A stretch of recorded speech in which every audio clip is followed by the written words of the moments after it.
खूण आहे तिथं बटन दाबायचंय. परभणीला आनंद भरोसे त्यांची खूण धनुष्यबाण आहे.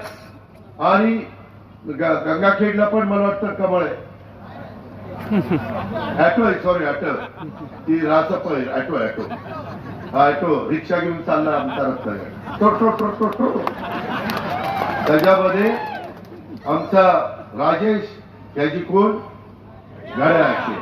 म्हणजे माय माऊलींनो, माझ्या बांधवांनो, आपल्याला पुन्हा सरकार आणण्याच्या करता परभणीमध्ये राजेशला घड्याळ, आनंद भरोसेंना धनुष्यबाण, मेघना बोर्डीकरला कमळ आणि गंगाखेड रत्नाकरला ऑटो रिक्षा, ह्या खूण आहे.